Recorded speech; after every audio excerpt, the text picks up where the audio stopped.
My story, I grew up in East New York, Brooklyn, back in the 80s and 90s. It was the roughest neighborhood in the city of New York. And even though I had this passion to want to be a filmmaker, and even though I knew how to pick up a camera and set up a shot and create a scene, I didn't know how to get my foot into the door into the industry. I didn't know what to do beyond that. And I remember going to college, hoping that I get a degree in film and somehow that diploma would get me an opportunity to make a movie. But we all know that's not the way to get in. And because of that, I saw a clear pipeline to get into politics. It was easier for me to become a politician than it was to be a film director.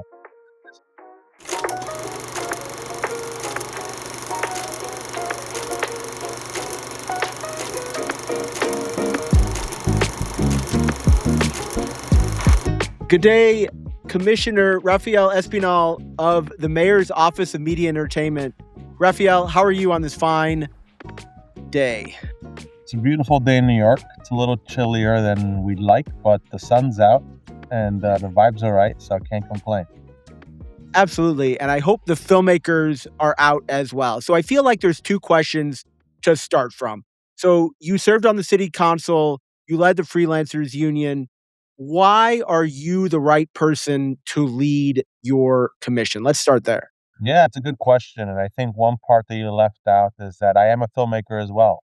I've been Awesome. making films since I was 13 years old, borrowing my parents' VHS camera and teaming up with my friends and neighbors to reenact our favorite movies on old tapes. And it's something that's in my blood and something I really care about personally. And just recently, I made my first professional short film that I've been working on. But with that tied into my experience in politics on the city council, on the state assembly, to leading a nonprofit organization that's fighting for the rights of creative workers at the Freelancers Union, felt like the perfect place for me to be able to fully encompass all of my experience and my passions. And it just aligned really well with what I wanted to do in this next chapter. And then, of course, we have Mayor Zoran Mondani leading the helm. And there's no better time to be involved in local politics than now. I would say the stars lined up, and I think that my experience is going to allow me to best serve the film industry and all the other creative industries that this agency oversees.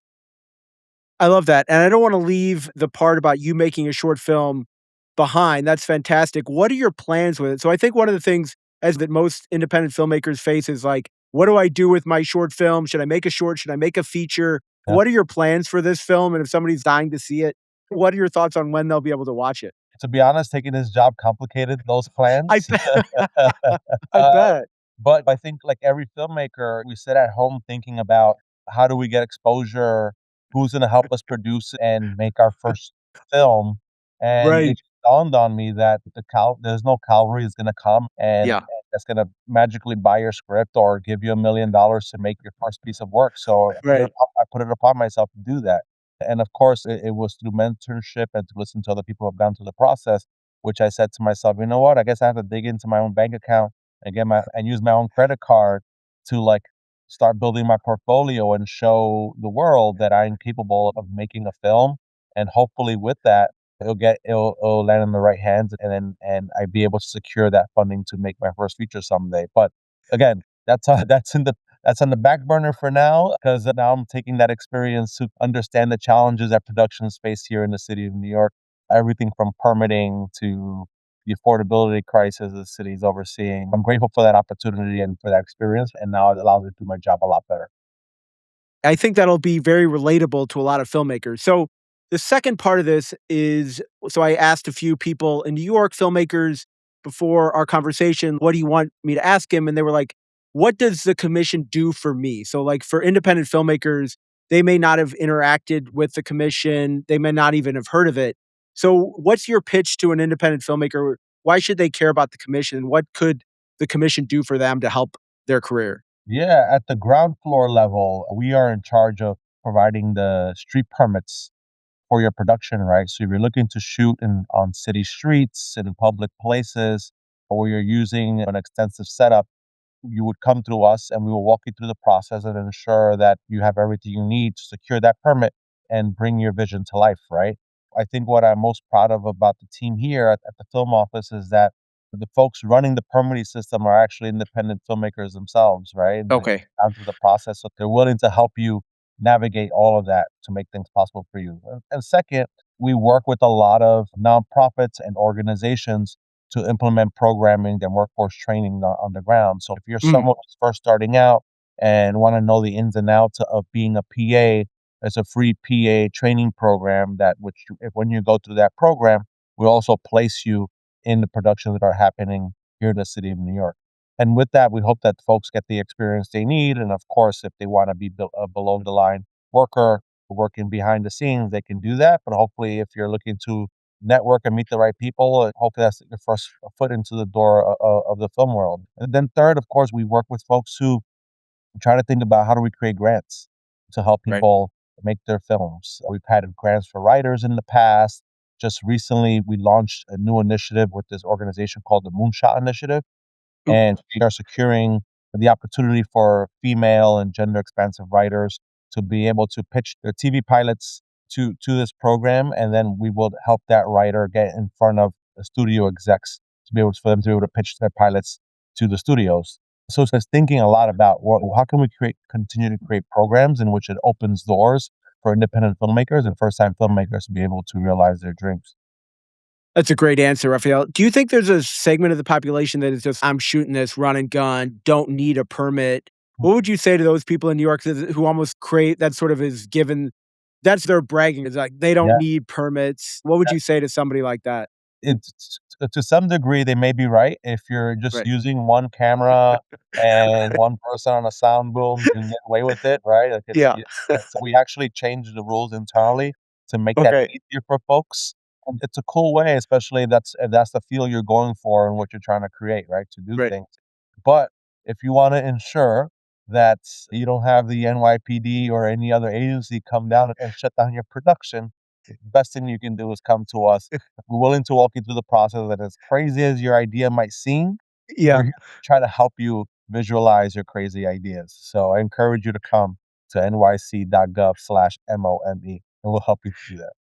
The thing I love most about just talking with you is I can tell it's like you're a New Yorker trying to help other New Yorkers in an industry that you are also participating in. So Mhm. it's not like you're parachuting in from somewhere else and being like, "Oh, what is this?" Like you talk like a New Yorker. I think you understand like the New Yorker's vibe, but then you're like, "Hey, I'm here to help you. I'm one of you and not just like some other random guy." Yeah, absolutely, and you gotta bring that to the job too, right? Remember what it is to be someone who's just trying to make their film, who's looking for their way into the industry, and that's what I bring to the table. And seeing how things have operated here historically, and especially now in this new administration, how we think about those individuals who want access, right? I think our dream here is to see a film industry and a film landscape where the workers and the directors and the folks on sets look like our subway cars, right? We want to see the diversity. We want to see that New Yorkers really take the helm in that space. Love that. So I feel like when I was thinking of the questions, this may be too early to ask you, but when you like first got in the job, you gave an interview where you talked about the systems are extremely archaic in a way that creates a burden on production companies. Has that been like, you've been in the job for 2 months, so it's Hmm. fair to say like it hasn't been resolved yet. But have you Right. made progress to that on that? And what would you say? Do you feel like you're improving for those production companies to make it easier to shoot in New York City? Yeah, and that's a good question. Yeah, I've only been here for a little over than a month. This is my 40th day today. Thanks, right, including weekends and holidays. Right. But I think I meant what I said, right? Like, I think just government has this problem across the board. Going to the DMV is not the most pleasant experience, and I don't want filmmakers to feel like coming to the mayor's office of entertainment. It feels like going to the DMV, right? How do we look at the permitting system to make sure they're user friendly on the front and back end, making sure that you're not filling questions that you don't have to fill out that don't pertain to you? Because we want to cut time because we know that in this industry, time is money, right? So how Yeah. do we cut time? How do we make it smoother? How do we make it attractive for you to want to go through the process and get the permitting you need as quickly as possible? So I've seen the systems, they do need work. So it's something I'm going to continue to be focused on. But it's also as simple as just setting the tone in the office, right? I think there've been many times in the past where productions might have felt that maybe working with the city of New York has not been the friendliest place. So Right. coming in and setting that tone of, hey guys, we have to make sure that we're doing everything in our power to ensure that filmmakers feel like we're doing what we can to ensure that they're able to realize their films here. So that's the job. And that's the work. The industry is moving to other parts of the country and other parts of the world because they find it that it's much more attractive because it might be cheaper because of tax credits or whatever. How do we peel back that perception and bring and show people that we are serious about having them here in the city?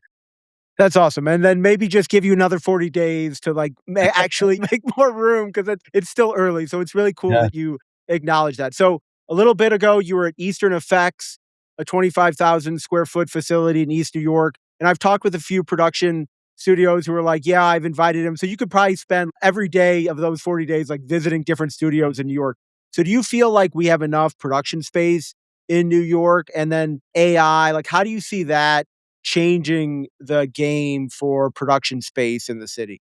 Yeah, what I'm seeing now coming into the job is that there are folks out there, investors doubling down on building stages in the city of New York. So Awesome. I think we're seeing a record number of stages across all five boroughs, from the legacy stages that we all might know, like Kaufman Studios or Silver Cup, to the new ones. There's one on Chelsea in Chelsea called Sunset Pier 93, I believe. And again, they can hold it against me if I got that wrong. But like popping up in there across all five boroughs, and they're making room for production to move here. Dexter, for example, the show Dexter was in Yonkers in upstate New York, and after the Chelsea Piers studio opened up, they moved their production down into the city. So, like, how do we continue creating those opportunities? But also, how do we work with the studios to ensure that independent filmmakers have an accessible and affordable way to shoot their films in those spaces as well? Exactly. You mentioned the East Brooklyn stages. They are an affordable option, and they are thinking about how they support independent filmmakers. So I'm looking forward to having more conversations with them about opening their doors and making it easier for folks who normally probably would want to shoot in a controlled environment like a stage, Right. but have the funding to do it. So there's a lot of work to do there, and I'm excited about that part of the conversation. So hopefully I'll have a lot more to say on that in the next year. But then you mentioned AI, and AI it is a threat, right, to creatives, but it also is a tool. Exactly. There are people also in the space that would argue that AI is also gonna create the new forms of jobs in the industry as well. So I'm taking a balanced approach. I wanna make sure we don't throw out the baby with the bathwater, but at the same time, I'm an old school cinema head. I like the idea of using real actors, of working on real stages, using real backdrops, and just making sure that continues to be a reality in the industry.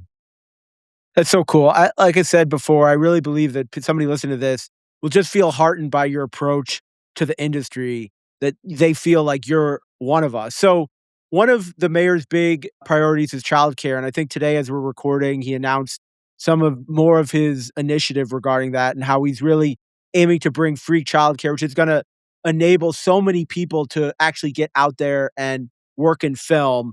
So, I had a conversation with the founders of a new company called Cinecamp, and they're out in Los Angeles. They're starting in Los Angeles and providing childcare so filmmakers can go to film festivals. And this is actually apparently big in Europe where people could go to Cannes and also get childcare. So dovetailing with what the mayor is working on, how do you view like filmmakers with kids? Like how do you view allowing them access to some of these tools and getting them involved in independent film and trying to carry out the mayor's vision of just allowing these people into a variety of different societies like filmmaking? Yeah, it's a great point, and it's a great issue you mentioned, right? I think that there are a lot of folks who are held back from being able to follow their heart and their dreams and their heads and what they want to do because of childcare being a barrier, because of affordability being a barrier. And if you're providing universal childcare to children from the age of 2 years old, you start opening up doors for creatives to be able to partake and create, right? I'll just tell you one example. I have a friend who's a photographer who told me he was probably spending over ten to $20,000 in healthcare so that he can be able to go to work. Yeah. We're taking off that burden from the financial burden from their hands, so that they can be able to afford to pay the rent, but also be able to afford to take on gigs and be able to afford to do that work. It's definitely a pivotal way to support the creative industry and the creative workforce. And there's more ways to do that, and that's the way we're going to continue approaching it every day in this administration. Love that. And as you previously mentioned, one of your priorities is also diversifying the industry. The Ankler ran a series of surveys on how the dynamics for especially female, especially people of color, in terms of directors, filmmakers, really has not improved over the past decade, even though we've put a ton of money into that. So how does New York City I loved your analogy of making it look like the subway car. How do you tangibly put that into action and have more filmmakers from different types of backgrounds actually being successful in the industry?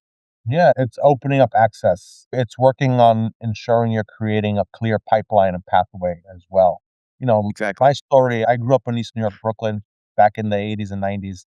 It was the roughest neighborhood in the city of New York. And even though I had this passion to want to be a filmmaker, and even though I knew how to pick up a camera and set up a shot and create a scene, I didn't know how to get my foot into the door into the industry. I didn't know what to do beyond that. And I remember going to college hoping that I get a degree in film and somehow that diploma would get me an opportunity to make a movie, but we all know that's not the way to get in. Right. And because of that, I saw a clear pipeline to get into politics. It was easier for me to become a politician than it was to be a film director to me. It's crazy. Wow. So how do we work with our public schools, our CUNY and SUNY education system, and make sure that we are making sure that the kids there are getting the proper educations and trainings, but also that we create career days in which production companies are able to come into these schools, see the talent that exists in our city and in different communities, and be able to connect them to the jobs that are there. Then I mentioned, of course, the Made in New York PA training program. That's another avenue which we try to create, but also working with nonprofits and organizations who are creating other exciting opportunities like the Moonshot Initiative I mentioned earlier, where we're able to place a female writer from the city of New York to be able to pitch her TV pilot to the TV execs. Those are creative ways to continue doing that work. And of course, it's not going to happen overnight, but we're going to stick to that mission and make sure that we continue plugging away at that. And again, it's one thing if somebody who isn't part of that community says, "We're gonna do that." It's another thing when you're there saying, "Hey, I grew up in East New York. I know what it's like." And I love that quote, but it was easier to become a politician than a filmmaker, which is just insane. But I think that is very relatable to a lot of people. In terms of outreach, I know I mentioned that a lot of female filmmakers were like, "What does the commission do?" I know the Alliance for Downtown New York had a filmmaker in chief a couple years ago. Not really interested in going down the weeds about what happened there, but how do we like work on these different alliances and different groups that are out there to come up with like challenges or other ways to get the commission's name out there? Is there anything like in the pipeline that you have for the next beyond your first 40 days where Yeah. you think, okay, how are we gonna do more outreach to more filmmakers? Yeah, it's funny you brought up that initiative, the filmmaker in chief. I remember being out in the trenches with all of you, looking at how amazing the opportunity was. I actually applied for it, hoping Right, I get chosen. right? I obviously didn't get it, but because my film is not out there. But it The was film really, that they made isn't out there either. So yeah, I good question. But that was a really cool opportunity, right? And like yeah. the concept was really cool of like finding a filmmaker who is going to make a film showcasing parts of New York City. And we're not there yet. We haven't fully baked it yet, but I'm thinking about how do we replicate that idea and Okay. create filmmakers in each borough, like filmmakers in each Ooh. borough, and have some sort of like borough citywide kind of program where we're seeing films being made in different parts of the city and getting the vibes and feels of like where the art is and the creativity is and how the Oh, city influences their work. Uh, yes. so that's something I'm thinking about. Hopefully, I That's can come back. brilliant. Hopefully, I come back one day and say we're launching it. That's how you create opportunities, right? Is just the hardest part is getting capital to make your film, right? Yeah. So how do we create a program where you're getting access to cash so that you can go out there and finally bring your script to life and put it in front of an audience that could potentially change the course of your career. I remember the Filmmaker in Chief program gave whoever won the opportunity to sit with a panel of judges, which included the Tribeca Film Festival. And like those are the pipelines that I guess I was alluding to earlier. How do we continue making more of those opportunities available? So cool you knew that because I was a little worried. I was like, "Is he gonna be aware of this?" And it's Yeah, of no, course you are, like I applied.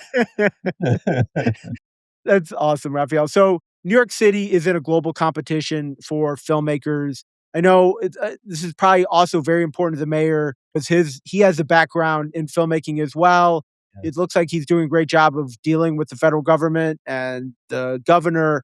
So, are there any sort of messages that you have to the state and to the federal government of, okay, here's what you guys need to do to help New York City be competitive? not only in the United States, but also globally?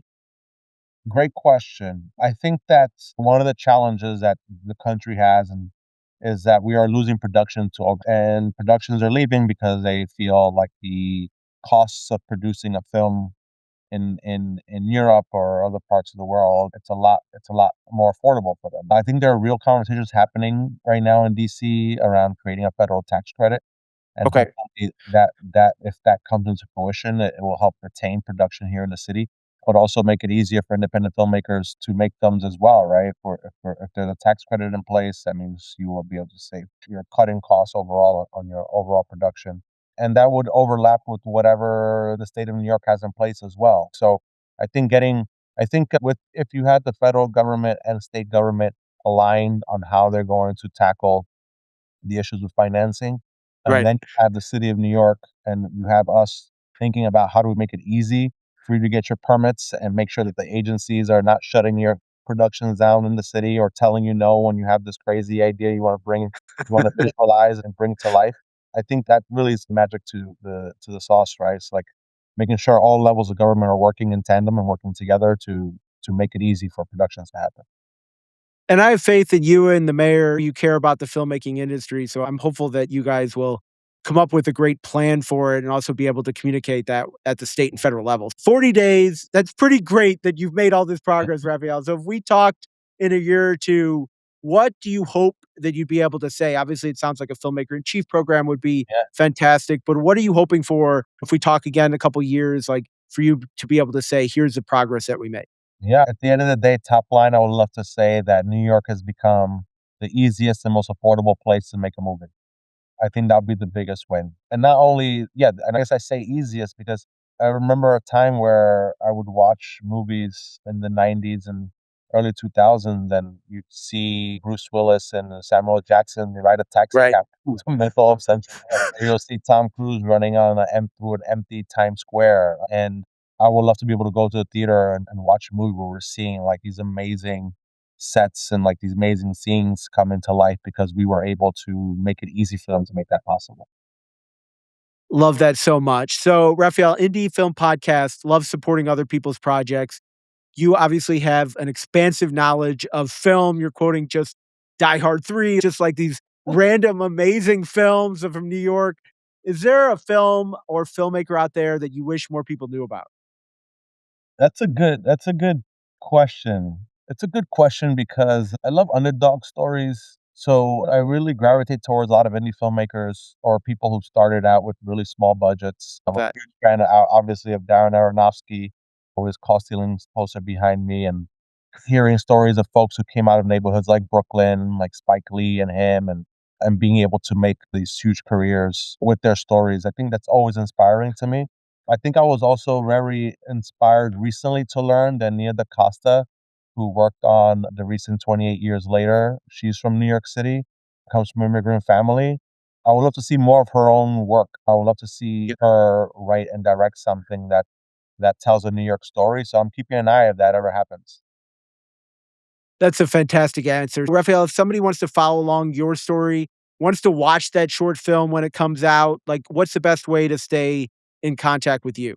The easiest way you can stay in contact with me is by following the Made in New York Instagram page. It's Okay. called, yeah, that's the Mayor's Office of Media Entertainment's official page. But of course, I'm on Instagram as well, and I try to be very accessible.